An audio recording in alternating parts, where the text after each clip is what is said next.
una placa que reza: tenemos una meta, la vida, la justicia y la libertad, y un método para conseguirlo, la democracia. Frase de Raúl Alfonsín en sus tiempos de presidente. En este contexto, y esa frase, hecha hoy una placa conmemorativa, hizo al hecho fundamental de un homenaje a los 29 años del retorno de aquella democracia de 1983. La presencia de Ricardo Alfonsín y su disertación fueron el hecho notable.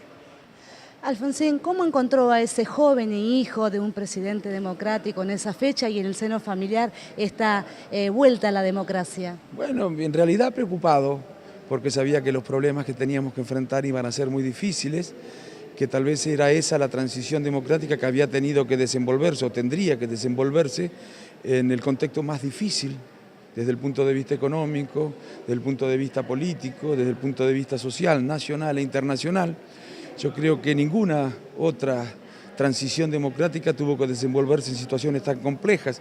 Diría que incluso los gobiernos que le sucedieron al de la transición tuvieron que desenvolverse en situaciones menos complejas, de manera que se hacía todavía más difícil ilusionarse con la posibilidad de terminar definitivamente con las dictaduras. Y reitero, a pesar de todo, pudimos hacerlo, y eso fue obra de todos. No es falsa modestia, fue obra de todos. Este es un esfuerzo del conjunto del pueblo y es una fecha que nos pertenece a todos. Que nadie se adueñe de esta fecha porque nos pertenece a todos. ¿Cómo el recuerdo que tiene de su padre en esos días y teniendo presente particularmente, Alfonsín, que su papá era una persona que probablemente sabía observar el futuro acorde a las circunstancias que él vivía, que a él le tocaban vivir, y aquellas que se desprenderían seguramente después de su paso? La principal preocupación de él y de todos los argentinos era consolidar la democracia, terminar con la desaparición de personas, terminar con las muertes, terminar con la manera violenta de resolver los conflictos que existen en una sociedad, para empezar a enfrentarlos a través del sistema democrático y republicano. Esas eran las principales preocupaciones.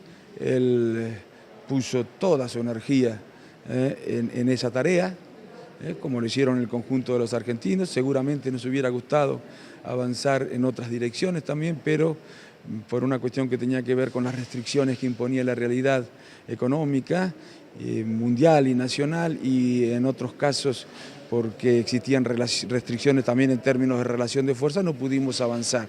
Hoy se puede progresar en otros terrenos también, más que lo habíamos hecho en la década del 80. Desde la Facultad de Ciencias Jurídicas y Sociales, en la ciudad de La Plata, en la provincia de Buenos Aires, informó Enrique Larruz para Canal 32.